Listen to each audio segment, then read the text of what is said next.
الحمد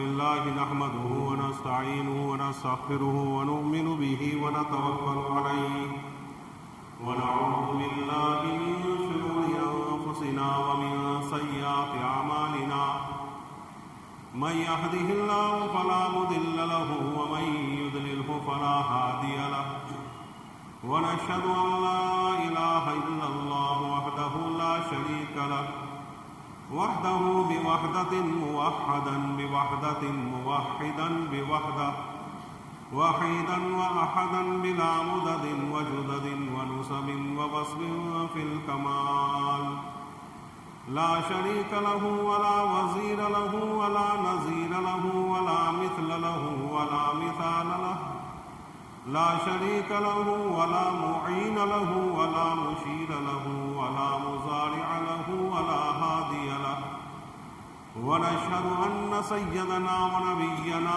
ومولانا محمدا عبده ورسوله إمام المشرقين وإمام المغربين رسولا مكيا مدنيا هاشميا قريشيا كروبيا روحانيا ريحانيا نبيا تقيا نقيا وليا دريا شمسيا قمريا مدريا بشيرا نذيرا وصلى الله تعالى عليه وعلى آله وسلم تسليما كثيرا كثيرا أما بعد فأعوذ بالله من الشيطان الرجيم بسم الله الرحمن الرحيم يا أيها الذين آمنوا استعينوا بالصبر والصلاة ان اللہ مع الصابرین۔ اللہ تبارک و تعالیٰ قرآن پاک میں ارشاد فرماتا ہے کہ ایمان والو نماز کے اور صبر کے ذریعے اللہ تعالیٰ کی مدد کو طلب کرو، اور بلا شبہ اللہ تعالیٰ صبر کرنے والوں کے ساتھ ہے۔ وقال النبی صلی اللہ علیہ وسلم من کان فی عون اخی کان اللہ فی عونہ، جو آدمی کسی مسلمان کی مدد میں لگتا ہے، جو آدمی کوئی اپنے بھائی کی مدد میں لگتا ہے، اللہ تعالیٰ اس کی مدد میں لگ جاتا ہے۔ صدق اللہ مولانا العظیم وصدق رسولہ النبی الکریم۔ درد دل کے واسطے پیدا کیا انسان کو، درد دل کے واسطے پیدا کیا انسان کو، ورنہ طاعت کے لیے کیا کچھ کم تھے کروبیاں۔ محترم بھائیوں، دوستوں، بزرگوں، اللہ جل جلالہ عمن والہ کا بہت بڑا احسان اور کرم ہے کہ اللہ تعالیٰ نے ہمیں قسم قسم کی نعمتوں سے نوازا ہے۔ اللہ نے ہمیں اتنی نعمتیں دی ہے کہ اگر ہم اس کو شمار کرنا چاہے، ہم اس کا اندازہ لگانا چاہے تو ہم لگا نہیں سکتے۔ اسی کو اللہ تبارک و تعالیٰ نے قرآن پاک میں ارشاد فرمایا وَإِن تَعُدُّوا نِعْمَتَ اللَّهِ لَا تُحْصُوهَا، کہ تم اللہ کی نعمتوں کو، اپنے پروردگار کی نعمتوں کو گننا چاہو گے، گن نہ سکو گے۔ اللہ تعالیٰ نے قرآن پاک کو شروع فرمایا تو الحمدللہ رب العالمین کہا، شروع میں بھی رب لائے، رب العالمین، اور جب قرآن کو اتارا تب بھی اللہ تعالیٰ نے رب کا لفظ استعمال کیا، اقرأ بسم ربک الذی خلق، اور اللہ تعالیٰ نے قرآن کو پورا کیا تب بھی رب کا لفظ لائے، قل اعوذ برب الناس۔ کبھی ہم نے سوچا کہ تین مرتبہ، یعنی ایسے تو قرآن میں کئی مرتبہ آیا ہوا ہے، لیکن شروع میں بھی رب ہے، آخر میں بھی رب ہے۔ قرآن شریف کو اللہ تعالیٰ اپنے نبی پر اتار رہا ہے، پہلی وحی اللہ تعالیٰ اپنے نبی پر بھیج رہا ہے، تب بھی رب کا لفظ استعمال کر رہا ہے۔ اس میں ایک اشارہ ہے کہ اللہ تعالیٰ اپنے بندوں کو پالتا ہے، پوستا ہے۔ اللہ تعالیٰ چاہتا ہے کہ میرے بندے خوش رہیں، اللہ تعالیٰ چاہتا ہے کہ میرے بندے ہمیشہ حشاش بشاش رہیں۔ قرآن کو جب شروع کیا تو بسم اللہ الرحمن الرحیم، رحمان اور رحیم کا لفظ لائے، اس سے معلوم ہوا کہ اللہ تعالیٰ اپنے بندوں پر رحم کرنا چاہتا ہے، اپنے بندوں پر کرم کرنا چاہتا ہے۔ تو میں عرض یوں کر رہا تھا کہ اللہ تعالیٰ نے ہمیں اتنی نعمتیں دی ہیں کہ انسان اس کو شمار نہیں کر سکتا۔ جانے انجانے میں کئی اللہ تعالیٰ ہم پر نعمتیں نچھاور کرتا ہے، نعمتوں کی بارش کرتا ہے، لیکن ہمیں اس کا احساس نہیں ہوتا۔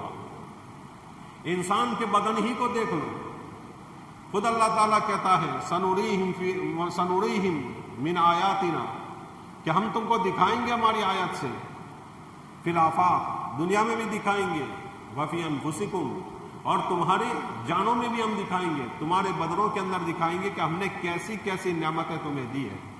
ایک انسان کو اگر یوں کہا جائے کہ تیری آنکھ ہمیں دے دے، تجھے 1 ارب روپے دیے جائیں گے، آدمی نہیں دے گا۔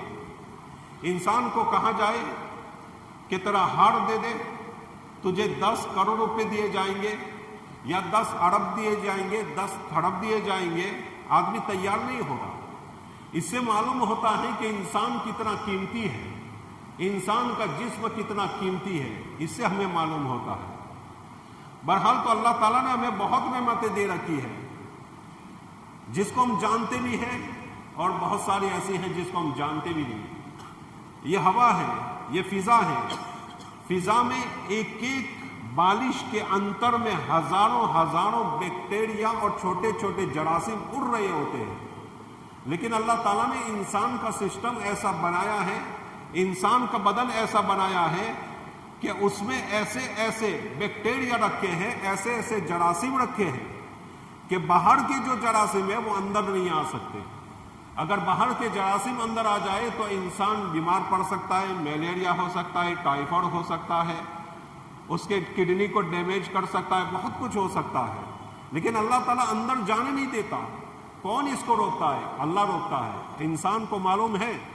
انسان کو تو معلوم نہیں ہے، انسان کو تو پتہ بھی نہیں ہے کہ میرے اطراف میں کتنے جراثیم اور بیکٹیریا گھوم رہے ہیں، اور جس کو اللہ روک رہا ہے۔ اللہ نے پردے لگا دیے ہیں، وہ اندر جا نہیں سکتے۔ اسی طرح ایک مٹھی لے لو، میرے کتاب میں پڑھا تھا کہ ایک مٹھی مٹی ہم لے لے، اس مٹھی کے اندر جو مٹی آتی ہے، اس مٹی کے اندر 50,000 سے بھی زیادہ بیکٹیریا ہوتا ہے، لیکن ان چیزوں سے اللہ تعالیٰ میں بچاتا ہے۔ تو اللہ کی ہم پر بہت کرم ہے، اللہ کا بہت احسان ہے، اس کے احسان کو ہم ماننا چاہیے۔ اس کا احسان کیا ہے؟ ہم اس کی عبادت کریں۔ اللہ نے جیسے صلاحیت دی ہے، اس صلاحیت کو استعمال کریں، اللہ کے بندوں سے پیار کریں، اللہ کے بندوں سے محبت کریں۔ اللہ تعالیٰ نے ہمیں جو صلاحیت دی ہے، اس صلاحیت کے اعتبار سے ہم اللہ کے بندوں اور اللہ کی مخلوق کے ساتھ اچھا برتاؤ کریں۔ میرے شاعر یہ ابھی پڑھا کہ درد دل کے واسطے پیدا کیا انسان کو، ورنہ طاعت کے لیے کیا کچھ کم تھے کروبیاں۔ کہ انسان کو جو پیدا کیا ہے، لوگوں کی ہمدردی کے لیے پیدا کیا ہے، لوگوں کے ساتھ اچھا سلوک کے لیے پیدا کیا ہے، لوگوں سے محبت کے لیے پیدا کیا ہے، ورنہ عبادت کے لیے تو فرشتے بہت سارے تھے، لاکھوں کروڑوں فرشتے ہیں، ابدوں کھربوں فرشتے ہیں، عبادت کے لیے اس کو پیدا کیا ہے۔ تو انسان کو کیوں پیدا کیا؟ ہمدردی کے لیے۔ اور اللہ تعالیٰ نے انسان کی خدمت پر، انسان کی ہمدردی پر، انسان سے محبت پر بڑے بڑے انعام اللہ تعالیٰ نے بیان فرمائے قرآن میں، اور اللہ کے نبی صلی اللہ علیہ وسلم نے حدیث میں نے آپ کے سامنے پڑھی کہ من کان فی عون اخی کان اللہ فی عونہ، اور ایک حدیث میں ہے کہ من نفس عن مؤمن قربۃ من قرب اللہ قربۃ من قرب الدنیا، کہ جو آدمی ایک تکلیف کو کسی انسان کی دور کرے گا، کسی مومن کی دور کرے گا، نفس اللہ عنہ قربۃ من قرب الآخرہ، کہ اللہ تعالیٰ دنیا اور آخرت کی اس کی بہت ساری اللہ تعالیٰ تکلیف اور مصیبتیں دور کر دے گا۔ ایک انسان کی تکلیف دور کی، اللہ تعالیٰ آخرت میں ایک تکلیف دور کرے گا۔ تو اللہ تعالیٰ نے بہت ساری قرآن و حدیث میں، نبی صلی اللہ علیہ وسلم نے حدیث میں ایک مومن کی خدمت کرنے، ایک مومن کے ساتھ ہمدردی کرنے، ایک مومن کے ساتھ، ایک انسان کے ساتھ پیار کرنے، محبت کرنے کے بہت سارے اللہ کے نبی صلی اللہ علیہ وسلم نے وعدے بتائے ہیں، فوائد بتائے ہیں۔ تو ایک تو اور حدیث پاک میں ایک میں نے شروع میں حدیث پڑھی کہ جو آدمی انسان کی مدد میں لگتا ہے، کسی مسلمان کی مدد میں لگتا ہے، اپنے بھائی کی مدد میں لگتا ہے، اللہ تعالیٰ اس کا مددگار ہو جاتا ہے، اللہ تعالیٰ اس کا مددگار ہو جاتا ہے۔ اب کسی آدمی کا کام نہیں نکل رہا ہے تو اس کو چاہیے کہ کسی مسلمان کا کام کرے، کسی مسلمان کو فائدہ پہنچائے، تو اس کی وجہ سے اللہ تعالیٰ اس کو فائدہ پہنچائیں گے۔ اور آدمی، یہ دو چیزیں ہیں، مصیبت کو دور کرنا، کسی کی حاجت کو پوری کرنا، مصیبت کو دور کرنا، کسی کی حاجت کو پوری کرنا، یہ آدمی اسی وقت کر سکتا ہے جب کہ اللہ سے محبت کرتا ہو، اور جو اللہ سے محبت کرے گا وہ مخلوق سے بھی محبت کرے گا، اور جو اللہ سے محبت نہ کرے اس کو مخلوق سے محبت نہیں ہوگی، اور جس کو مخلوق سے محبت نہیں ہوگی اس کو اللہ سے محبت نہیں ہوگی، اس کو اللہ سے محبت نہیں ہوگی۔ لیلا اور مجنون کا واقعہ آپ نے بارہا سنا ہوگا کہ مجنون لیلا کے پیچھے اتنا دیوانہ تھا کہ لیلا کے گلی سے کوئی کتا بھی گزرتا تھا اس کو بھی پیار کرنے لگ جاتا تھا۔ لیلا کے شہر اور لیلا کے گاؤں کی جو دور و دیوار ہوتی تھی اس سے بھی وہ لپٹ جایا کرتا تھا۔ کبھی یوں کہتا تھا اس دور و دیوار سے مجھے کیا لینا دینا، میں تو ان دور و دیوار سے اس لیے چپک جاتا ہوں کہ یہ دور و دیوار جہاں ہے اس شہر میں اور اس گاؤں میں لیلا رہتی ہے، اس گاؤں میں لیلا رہتی ہے۔ اس لیے حضرت مولانا روم رحمۃ اللہ علیہ فرماتے ہیں کہ دیکھو تم تو مجنون سے بھی گئے، مجنون تو لیلا کے گلی کے کتے سے پیار کرتا تھا، مجنون تو لیلا کی گلی کے کتے سے بھی پیار کرتا تھا، اور تم تو مجنون سے بھی گئے کہ وہ احکم الحاکمین ہے، وہ سارے محبوں کا محب ہے اور احکم الحاکمین ہے، اس کی مخلوق سے تم کیوں محبت نہیں کرتے، اس کی مخلوق سے کیوں محبت نہیں کرتے۔ روایتوں میں آتا ہے کہ ایک مرتبہ مجنون جنگل میں گیا شکار کے لیے، اس نے ایک ہرن کو پکڑا، ہرن کا شکار کیا، اس کو پکڑ لیا جال میں پھنسا کر، اب اس نے پکڑ کر اس اپنی گود میں بٹھایا ہرن کے بچے کو اور اس کو پیار کرنے لگا، اور اس کے سر کے اوپر ہاتھ پھرانے لگا، اس کے پیٹھ پر ہاتھ پھرانے لگا، اور ہاتھ پھراتے پھراتے اس کی نظر اس کی آنکھوں پر پڑی، ہرن کی آنکھیں بالکل کالی تھی، تو اس نے ہرن کو آزاد کر دیا۔ اس کے جو ساتھی تھے کہنے لگے بدبخت تو کتنا دیوانہ ہے، کتنا پاگل ہے کہ اتنی دوڑ دھوپ کے بعد اور اتنی تکلیفوں کے بعد، اتنی محنتوں کے بعد، اتنی مشقتوں کے بعد ایک ہرنی ہاتھ لگی تھی اس کو بھی تو نے چھوڑ دی۔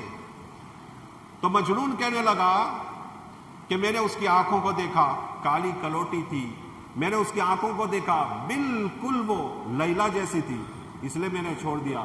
میں کیسے اس ہرنی کو ذبح کر سکتا ہوں جس کی آنکھیں لیلا جیسی ہو، جس کی آنکھیں لیلا جیسی ہو۔ حضرت مولانا روم رحمۃ اللہ علیہ فرماتے ہیں کہ دیکھو ایک انسان کو دیکھو کہ وہ مخلوق کے پیچھے کتنا دیوانہ ہے، کہ اس کی جو چیزیں ہیں اور اس کے جو مشابہت ہوتی ہیں اور اس سے جو تعلق رکھنے والی چیزیں اس سے بھی محبت کرتے ہیں، تو یہ تو اللہ کا کنبہ ہے، یہ پرجا اور یہ پبلک اور یہ مخلوق اللہ کا کنبہ ہے، تو انسان اس سے محبت کیوں نہیں کرتا؟ اس لیے ہمیں چاہیے کہ لوگوں سے محبت رکھیں، ہمدردی رکھیں، لوگوں کے دکھ درد میں ساتھ دیں، لوگوں کو فائدہ پہنچانے کی کوشش کریں۔ آج ہمارے حالات کیسے بن گئے ہیں، کتنے بدتر سے بدتر بنتے جا رہے ہیں، ہمارے اندر سے خیر خواہی نکلتی جا رہی ہے، رحم نکلتا جا رہا ہے، ہمدردی نکلتی جا رہی ہے، لوگوں کے ہمارے اندر نفرتیں پیدا ہوتی جا رہی ہے، توڑ پیدا ہوتا جا رہا ہے، یہ ہمارے اندر آتا جا رہا ہے۔ ان چیزوں کو ہمارے اندر سے نکالنا ہے، ہمدردی ہمارے اندر پیدا کرنی ہے، خیر خواہی ہمارے اندر پیدا کرنی ہے۔ رشتہ داروں کی مصیبتوں پر ہمارا دل نہیں تڑپتا، بھائی کے رونے پر ہم نہیں روتے، بہن کے آنسوں پر ہمارے آنسو نہیں نکلتے، ماں باپ کے دکھوں کی طرف ہماری نظر نہیں جاتی، یہ ساری چیزیں آج معاشرے میں ہوتی جا رہی ہے۔ تو ان چیزوں کو ہمارے اندر سے نکالنا ہے، ماں باپ کی خدمت کرنی ہے، بھائی بہن کے ساتھ اچھا سلوک کرنا ہے، رشتہ داروں کے ساتھ اچھا سلوک کرنا ہے، پڑوسیوں کو کوئی تکلیف ہے تو اس کو دور کرنے کی کوشش کرنی ہے، کوئی بھوکا ہے اس کو کھانا کھلانا ہے، کوئی ننگا ہے اس کو کپڑا پہنانا ہے، یہ ساری چیزیں کریں گے انشاءاللہ دنیا اور آخرت اللہ تعالیٰ ہماری آباد کر دے گا۔ حضرت سلمان فارسی رضی اللہ تعالیٰ عنہ فرماتے ہیں اللہ کے نبی صلی اللہ علیہ وسلم کی خدمت میں جب حاضر ہوا، میں نے سنا کہ مدینہ شریف میں آپ صلی اللہ علیہ وسلم ہجرت کر کے تشریف لا چکے ہیں۔ میں نے سوچا شام کے وقت میں ان کے دربار میں تشریف لے جاؤں گا، شام کے وقت اللہ کے نبی صلی اللہ علیہ وسلم کی خدمت میں حاضر ہوں گا۔ چنانچہ وہ کچھ ہدایہ لے کر حاضر ہوئے۔ حضرت سلمان فارسی رضی اللہ تعالیٰ فرماتے ہیں اللہ کے نبی صلی اللہ علیہ وسلم کی زبان سے سب سے پہلی جو بات میں نے سنی، سب سے پہلی حدیث جو سنی وہ یہ تھی افشوا السلام، اے لوگو آپس میں سلام کرو، اے لوگو سلام کو پھیلاؤ، اطعموا الطعام، اے لوگوں کو کھلاؤ، اے میرے صحابہ لوگوں کو کھلاؤ، اے مسلمانوں لوگوں کو کھلاؤ، اور وصلوا الارحام، رشتہ داروں کے ساتھ اچھا سلوک کرو، پاس پڑوس کے لوگوں سے اچھا سلوک کرو، اپنے بھائی بہنوں سے اچھا سلوک کرو، ماں باپ سے اچھا سلوک کرو، وصلوا الارحام، صلوا فی اللیالی والناس والنیام، کیا فرمایا؟ صلوا فی اللیالی والناس والنیام، تم راتوں میں اٹھ کر اللہ تعالیٰ کی عبادت کرو، نمازیں پڑھو، تہجد پڑھو، اللہ سے مانگو جب لوگ سو رہے ہو، تو کیا فرمایا؟ سب سے پہلی حدیث میں نے جو اللہ کے نبی سے سنی اور سب سے پہلے کلمے جو میں نے اللہ کے نبی صلی اللہ علیہ وسلم اللہ کے نبی کی زبان پاکیزہ زبان سے سنے وہ یہ تھے کہ اطعموا الطعام، لوگوں کو کھانا کھلاؤ، افشوا السلام، لوگوں کو سلام کرو، وصلوا الارحام، یہ میں نے حدیث پاک سنی۔ تو اس سے کیا معلوم ہوا کہ اللہ کے نبی صلی اللہ علیہ وسلم بار بار تاکید کرتے تھے کہ آپس میں لوگوں کے ساتھ اچھا سلوک کرو، چاہے اپنا ہو، چاہے پرایا ہو، چاہے اپنا رشتہ دار ہو، چاہے غیر ہو، چاہے مسلمان ہو، چاہے غیر مسلم ہو، کوئی بھی ہو، ہمیں تو اچھا سلوک سب کے ساتھ کرنا ہے۔ ہمیں اسلام یہی سکھاتا ہے، اسلام مذہب یہی سکھاتا ہے، لوگوں کے ساتھ اچھا سلوک کرو، چاہے اپنا ہو، پرایا ہو، مسلمان ہو، غیر مسلم ہو۔ اور ہمارے پاس یہی ایک ہتھیار ہے، یہی ایک راستہ ہے غیر مسلموں کو اپنے قریب کرنے کا، ہندوؤں کو اپنے قریب کرنے کا، یہی ایک راستہ ہے کہ ان کے ساتھ اچھا سلوک کرو، ان کے ساتھ اچھا سلوک کرو۔ ہاسپٹلوں میں جاؤ، ہاسپٹلوں میں جا کر ان کو کچھ کھانا پینا دو، ہاسپٹلوں میں جا کر تھوڑا بہت، پہلے ہمارے جوان تھے بیچارے جو ہماری ماتاتی میں اور دوسرے بھی تھے جو فروٹ دیا کرتے تھے، اب یہ لاک ڈاؤن کی وجہ سے اور پھر یہ کورونا ہے اس کی وجہ سے سارا کا سارا جو یہ خدمت کا کام تھا وہ ٹھپ ہو گیا۔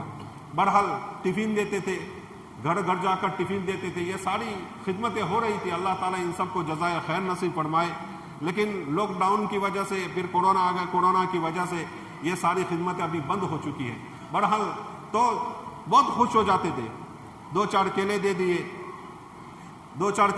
ایک سیب دے دیا، کچھ ایک سنترا دے دیا، اس طرح کچھ دیتے تھے، اور پھر دودھ دیتے تھے، گلوکوز کا پیکٹ دیتے تھے، بسکٹ دیتے تھے، بڑے خوش ہو جاتے تھے، دعائیں دیتے تھے۔ تو حضرت تو کم سے کم کچھ نہیں، ہم سے محبت ہو نہ ہو، لیکن اتنا تو ہو جائے گا ان کے دل میں کہ اسلام اچھا مذہب ہے، ان کے اسلام کی تعلیم بڑی اچھی تعلیم ہے، اتنا تو ہو جائے گا۔ اس لیے حضرت مولانا فقی الامت حضرت مفتی محمود حسن گنگوئی رحمۃ اللہ علیہ فرمایا کرتے تھے کہ کسی غیر مسلم کے دل میں تمہارے کسی عمل کی وجہ سے محبت قائم ہو گئی، اسلام کے بارے میں اچھا ان کا گمان قائم ہو گیا، تو تمہیں وہ جنت میں لے جانے کے لیے کافی ہے۔ اور یہ بھی فرماتے تھے کہ اگر تمہارے کسی عمل کی وجہ سے کسی غیر مسلم کے دل میں اسلام کے بارے میں گندا خیال آ گیا، بدظنی پیدا ہو گئی، تو وہ تمہیں جہنم میں پہنچانے کے لیے کافی ہوگا۔ بہرحال تو ہم خدمت کریں گے، انشاءاللہ اللہ ضائع نہیں کرے گا، اللہ تعالیٰ ہمیں بھی آگے بڑھائے گا، اور اللہ تعالیٰ دنیا میں بھی ہمیں کامیاب کرے گا اور آخرت میں کامیاب کرے گا۔ خدمت بہت بڑی چیز ہے۔ ایک واقعہ لکھا ہے، حضرت ایک صحابی تھے، وہ روزانہ اپنے گھر کے اوپر مہمان کو لاتے تھے، گھر میں مہمان کو لاتے تھے، کھلاتے تھے اور ان کو روانہ کرتے تھے۔ اب روزانہ مہمان کا آنا، ان کی بیوی روٹیاں بناتی تھی، کبھی 2 لے آئے، کبھی 3 لے آئے، کبھی 4 لے آئے، کبھی 10 لے آئے، کبھی 1 لائے، کبھی 2 لائے۔ اب ان کی بیوی روٹیاں بنا رہی ہے، وہ کھا رہے ہیں، روٹیاں بنائے کھا رہے ہیں، مہمان فارغ ہوئے نکل گئے۔ روزانہ کی صحابی کو یہ عادت تھی کہ میرے گھر میں مہمان آئے، کھلاتے تھے۔ ایک مرتبہ وہ بی اللہ کے نبی صلی اللہ علیہ وسلم کی خدمت میں حاضر ہوئی اور اللہ کے نبی صلی اللہ علیہ وسلم کو عرض کیا، اے نبی اللہ، میرا شوہر روزانہ مہمان لایا کرتا ہے، اب تو میری تو عمر ہونے جا رہی ہے اور روزانہ روٹیاں بنانا میں تھک جاتی ہوں اللہ کے نبی صلی اللہ علیہ وسلم، میرے شوہر کو ذرا سمجھائیں کہ اس طرح کی حرکتیں نہ کریں، کبھی کبھی لایا کرے کیا حرج ہے، لیکن روزانہ مہمان کو لانا اس طرح میں پریشان رہتی ہوں۔ تو اللہ کے نبی صلی اللہ علیہ وسلم نے کہا کہ بیوی تم جاؤ، میں تیرے گھر کھانے کے لیے آؤں گا، تم جاؤ میں تیرے گھر آ رہا ہوں۔ اللہ کے نبی صلی اللہ علیہ وسلم کو جب وقت ملا، ان کے شوہر کو اطلاع دی گئی کہ میں آ رہا ہوں، تم تیار رہو، میں آ رہا ہوں تم تیار رہو، اپنی بیوی کو کہو کہ کھانا بنائے۔ چنانچہ ان کی بیوی نے کھانا بنایا۔ اللہ کے نبی صلی اللہ علیہ وسلم حاضر ہوئے، کھانا کھایا، کھانا کھا کے لوٹ گئے۔ جب اللہ کے نبی صلی اللہ علیہ وسلم لوٹ رہے تھے تو وہ صحابیہ عورت اللہ کے نبی صلی اللہ علیہ وسلم کو دیکھ رہی تھی کہ ان کے پیچھے جنات جا رہے ہیں، شیاطین جا رہے ہیں، بھوت پریت جا رہے ہیں، گندی چیزیں جا رہی ہیں، برائیاں جا رہی ہیں، مصیبتیں جا رہی ہیں۔ اب وہ عورت بھی تعجب میں پڑ گئی، اپنے شوہر سے کہنے لگی کہ دیکھو اللہ کے نبی صلی اللہ علیہ وسلم ہمارے گھر سے نکلے تو بہت ساری چیزیں ان کے پیچھے پیچھے جا رہی ہیں۔ وہ صحابی اللہ کے نبی کی خدمت میں حاضر ہوئے اور عرض کیا نبی اللہ، ہم تو بہت سارے لوگوں کو کھانا کھلاتے ہیں، آج تو ایک عجیب منظر دیکھا جب آپ کو کھانا کھلایا، اور اب جب روانہ ہو گئے تو بہت ساری چیزیں، بھوت پریت ہیں، جنات ہیں، مصیبتیں ہیں، تکلیف ہیں، بہت ساری چیزیں آپ کے پیچھے پیچھے ہمارے گھر سے باہر نکل رہی تھی، کیا بات ہے؟ اللہ کے نبی صلی اللہ علیہ وسلم نے کہا کہ کھانا کھلانے والا تو اللہ ہے، مجھے کھانے کا کوئی تقاضا نہیں تھا، بس ایک تمہیں سبق دینا تھا، ایک درس دینا تھا، ایک نصیحت کرنی تھی کہ جو بھی تمہارے گھر میں مہمان آتا ہے، وہ مہمان جب کھا کر جاتا ہے، پہلے تو مہمان آتا ہے، اس سے پہلے اللہ تعالیٰ تمہارے گھر میں اس کا رزق بھیج دیتے ہیں۔ جب وہ گھر سے باہر نکلتا ہے تو بہت ساری مصیبتیں اور تکلیفوں کو اپنے ساتھ لے کر نکل جاتا ہے، بہت ساری تکلیفوں کو تمہارے گھر سے لے جاتا ہے۔ اس سے ایک بات معلوم ہوئی کہ کسی کو کھلانا، کسی کی مدد کر دینا، کسی کے ساتھ محبت کر دینا، کسی کے ساتھ ہمدردی کر دینا، یہ بہت بڑی بات ہے، یہ بہت بڑے فائدے کی بات ہے۔ دنیا اور آخرت میں اللہ تعالیٰ بہت کچھ فائدہ دیتا ہے۔ ایک واقعے کی اگر میں بات ختم کروں، سلیمان بن ربی رحمۃ اللہ علیہ وہ کچھ پیسے جمع کر رہے تھے کہ چلو حج میں جائیں گے، اللہ کے گھر کا دیدار کریں گے، نبی کے روزے پر حاضر ہوں گے۔ کچھ روپے رکھتے تھے روزانہ، تھوڑے، بہت خوش نصیب آدمی ہے کہ جو روزانہ اس نیت سے روپے جمع کرتا ہے کہ میں حج کروں گا۔ آج کل لوگ پیسے کیوں جمع کرتے ہیں؟ میں فلاں گاڑی لاؤں گا، میں موبائل لاؤں گا، وی سی رہتی ہے، وی سی کھلے گی فلاں موبائل لاؤں گا، یہ ساری چیزیں ہمارے یہاں ہو رہی ہے۔ قیمتی موبائل لائے جا رہے ہیں قرضہ کر کے، قیمتی موبائل لائے جا رہے ہیں سود پر روپے لے کر۔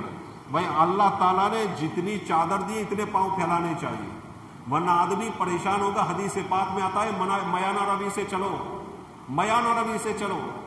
بہت زیادہ اچھل کود کرنے کی ضرورت نہیں ہے، اس سے آدمی کنگال ہو جاتا ہے۔ ایک حدیث کا مفہوم ایسا بھی ہے کہ جو آدمی اپنی کیپیسٹی سے زیادہ خرچہ کرے گا وہ برباد ہوگا۔ وہ آج جو بربادیاں ہو رہی ہیں، آج ہم دیکھ رہے ہیں کہ بیمار ہوتا ہے یا کچھ بھی ہوتا ہے، شادی ہو رہی ہے، شادی کے روپے نہیں ہے، بچی کو شادی کرانے کے لیے، بچے کے شادی کرانے، باپ بیمار ہو گیا، بھائی بیمار ہو گیا، بیٹا بیمار ہو، علاج کے لیے روپے نہیں ہے۔ کیا وجہ ہے؟ اس کی وجہ یہی ہے کہ ہم کچھ سنبھال کے رکھنے کے لیے تیار نہیں کہ چلو بیوی بچوں کے کام آ جائیں گے۔ اللہ کے نبی صلی اللہ علیہ وسلم کی خدمت میں حضرت ایک مرتبہ بیمار ہو گئے سعد بن وقاص رضی اللہ تعالیٰ، تو سعد بن ابی وقاص رضی اللہ تعالیٰ سمجھے کہ میں اب دنیا سے رخصت ہو جاؤں گا۔ اللہ کے نبی صلی اللہ علیہ وسلم نے کہا، اے نبی اللہ، مال بہت سارا ہے میرا، اللہ کے راہ میں دے دوں؟ اللہ کے نبی نے کہا نہیں۔ کہا آدھا دے دوں؟ کہا کہ آدھا بھی نہیں۔ کہا چلو اللہ کے نبی تیسرا بھاگ دے دوں؟ کہا کہ تیسرا بھاگ بھی نہیں۔ کہا اللہ کے نبی چوتھا حصہ تو دے دوں؟ اللہ کے نبی نے کہا چوتھا حصہ دے دے، لیکن اے سعد تو ابھی زندہ رہے گا، میرا جی چاہتا ہے کہ تو دنیا سے جب رخصت ہو تو اتنی دولت چھوڑ کر مرے کہ تیری اولاد خوشحال ہو جائے۔ کیا فرمایا؟ تو اتنی دولت چھوڑ کر مرے کہ تیری اولاد کسی کے سامنے بھیک نہ مانگے۔ تو یہ بھی ہماری ذمہ داری بنتی ہے۔ بہرحال کچھ نہ کچھ روپے جمع کرنے چاہیے۔ اب تو ایسا ہوتا ہے کہ ولادت ہوتی ہے اور کچھ لوگ ایسے ہوتے ہیں جو مانگنے کے لیے نکل جاتے ہیں۔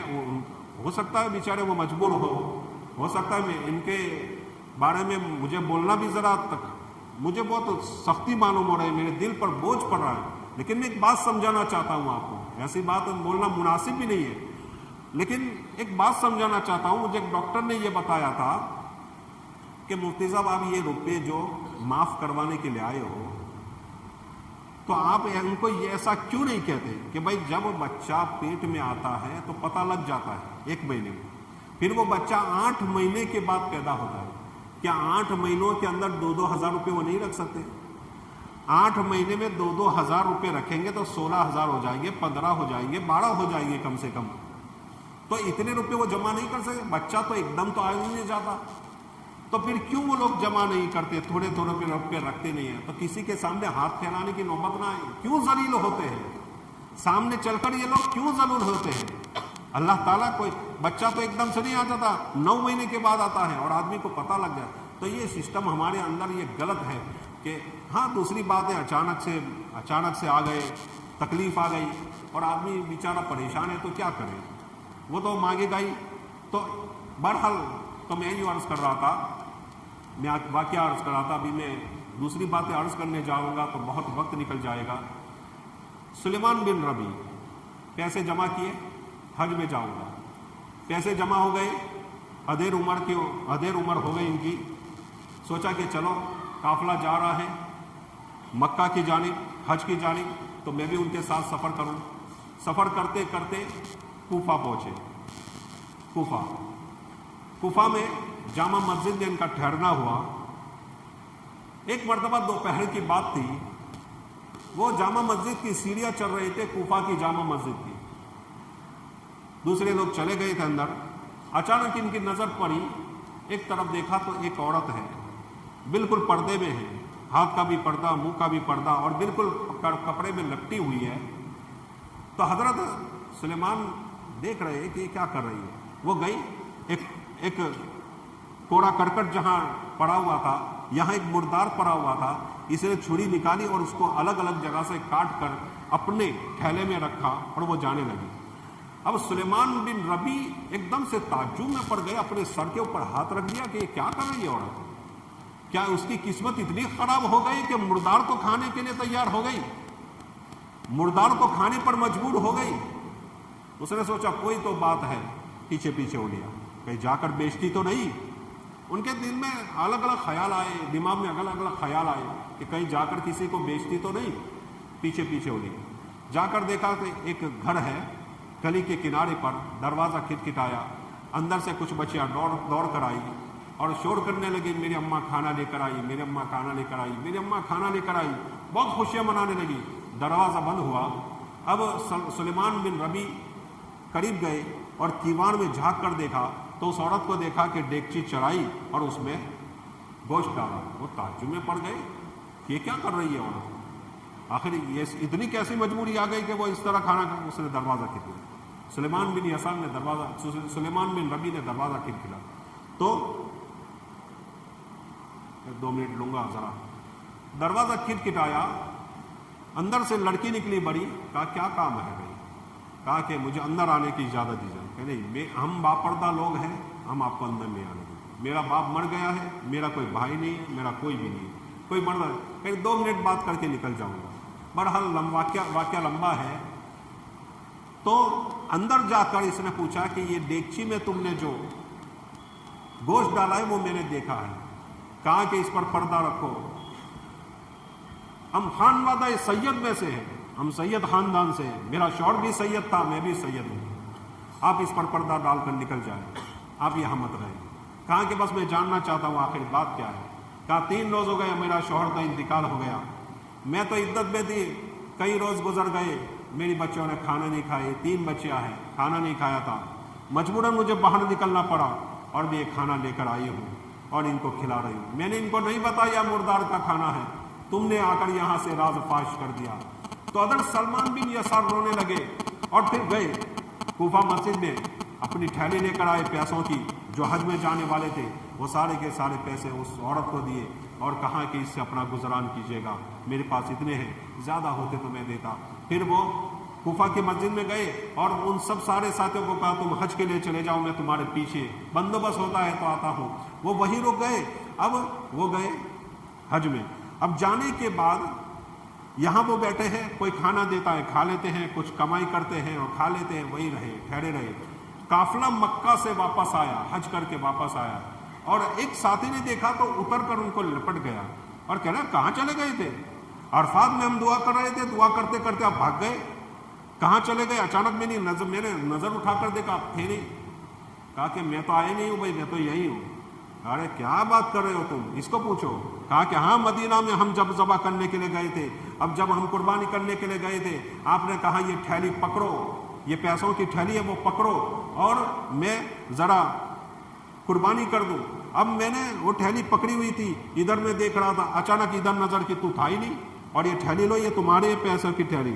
اور تو دیکھا تو وہی تھیلی تھی جو اس عورت کو دی تھی۔ سو گئے، یہ لمبا واقعہ ہے۔ سو گئے، اللہ کے نبی خواب میں آئے اور کہا کہ اے سلیمان، تو ان حجاج کو تم جھٹلاؤ نہیں، یہ بالکل صحیح کہہ رہے ہیں۔